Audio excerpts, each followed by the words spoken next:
Coucou mes braves, comment vous allez? J'espère que vous allez bien. Aujourd'hui, je vous retrouve avec une nouvelle vidéo. Je partage avec vous comment est-ce que je réalise une crème clarifiante à base de riz, qui est aussi une crème de base que vous pouvez utiliser pour faire des gommages ou alors composer d'autres crèmes.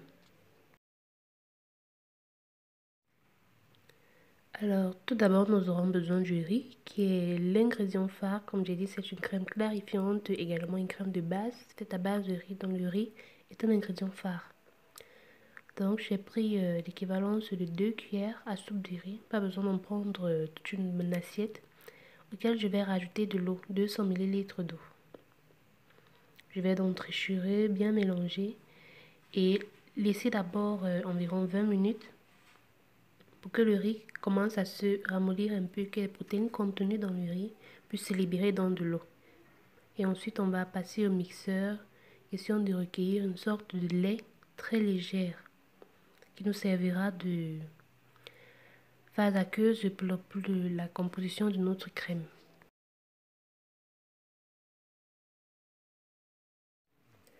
Pour la phase aqueuse, nous aurons besoin d'environ 60 ml d'huile.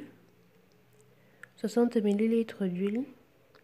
Puis nous aurons de la e-wax qui est notre émulsifiant ici. Nous aurons l'équivalence d'une grande cuillère à soupe et demie. Une cuillère à soupe et demie de e-wax, de cire émulsifiante, c'est l'équivalence. Ensuite, nous aurons l'alcool cétylique qui est un co-émulsifiant. Nous aurons l'équivalence de 3 grandes cuillères à soupe d'alcool cétylique. Donc 60 ml d'huile, une cuillère et demie à soupe de la e-wax qui est la cire émulsifiante et 3 grandes cuillères à soupe d'alcool cétylique qui est le co-émulsifiant. C'est un épaississant, celui qui donnera de la texture à notre crème. Ceci fait la phase huileuse ira bain-marie. La phase aqueuse également après avoir mixé et recueilli le lait. Parce qu'il faut que les deux phases aient à peu près la même température pour qu'il y ait émulsion, pardon. À ma phase aqueuse, je rajoute du benzoate de sodium qui est un conservateur. J'ai mis 8 g de benzoate de sodium, donc je vais mélanger. Et ensuite, je vais réaliser l'émulsion. Ce sera une émulsion huile d'en haut. Je vous ai dit par rapport aux émulsions, quand vous faites une émulsion huile d'en haut, c'est-à-dire vous renversez de la phase huileuse dans la phase aqueuse, les phases aqueuses qui reçoivent les phases huileuses enrobent toutes ces molécules d'huile-là et rendent la crème légère. C'est la même chose à l'inverse. Si vous faites une émulsion huile d'en haut, les molécules d'huile, même si elles sont très petites, en très petite quantité, vont accueillir les molécules d'eau et les enrober. Et là, la crème sera graisseuse. Moi, j'aime pas trop quand la crème est graisseuse. Je préfère quand elle est légère. Raison pour laquelle je préfère des émulsions huile d'en haut. Donc maintenant, je vous ai déjà aussi montré la méthode. Si vous n'avez pas de mixeur avec une simple fourchette en batteur, vous battez bien votre crème jusqu'à l'épaississement. C'est possible, vous le mettez dans un bac d'eau froide avec des glaçons. Parce que plus la température est basse, c'est-à-dire la température de la crème baisse et devient froide, plus elle s'épaissit. Donc pour réaliser l'émulsion, il faut que les deux phases aient à peu près la même température. Et maintenant, dès que l'émulsion est déjà réalisée, pour que la crème s'épaississe, il faudrait que la température soit basse. Donc vous le mettez dans un bac avec des glaçons. Avec des glaçons, l'eau devient un peu plus froid. Glacé, ça accélère l'épaississement de la crème, vu que la température doit être basse pour que la crème prenne bien sa forme, pour qu'elle prenne bien sa texture. Donc voilà, ça prend un petit moment. Donc ici, il faut juste continuer de mélanger, même quand vous le mettez dans de l'eau avec des glaçons. Le secret, c'est juste de mélanger, de ne pas se fatiguer. Pour moi, même quand vous voyez que ça a déjà pris, ça s'épaissit légèrement. Si vous êtes fatigué, vous pouvez poser de côté, vous revenir après.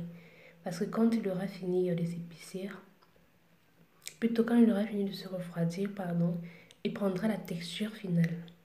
Et là, vous pourrez passer aux ajouts. Pour terminer ma composition, j'y rajoute de l'hydrolyse de riz ou encore de l'hydrolyse de protéines de riz. Je vous ai déjà montré sur la chaîne comment réaliser la vidéo en question, comment réaliser le produit. C'est un produit généralement utilisé dans des conditionneurs capillaires, pour des soins capillaires. Il donne de la force aux cheveux, de la brillance, il diminue l'irritation. Et sur la peau aussi, il est utilisé dans des produits de peau par moment. Donc ici, toujours, il va donner de la brillance au teint.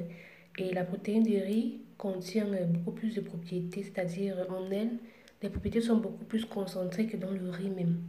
Donc, comme le riz est déjà clarifiant, il va encore apporter cet effet-là clarifiant à ma peau, il va me clarifier la peau. Donc, je l'ai dit, c'est un produit, c'est une crème.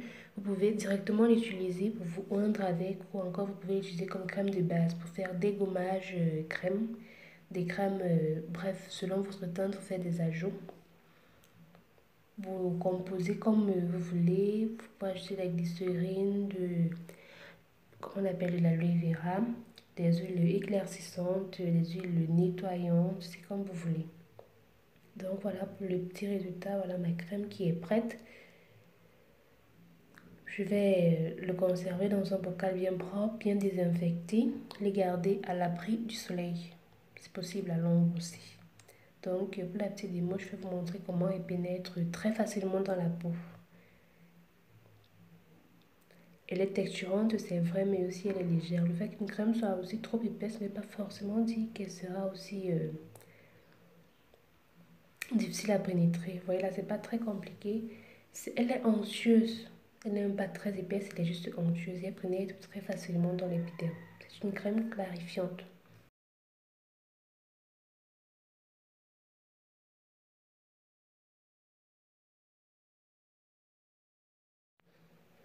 Donc voilà, notre petit tuto de ce jour est terminé. Je vous dis à la prochaine pour une nouvelle mise en ligne. N'oubliez pas de vous abonner.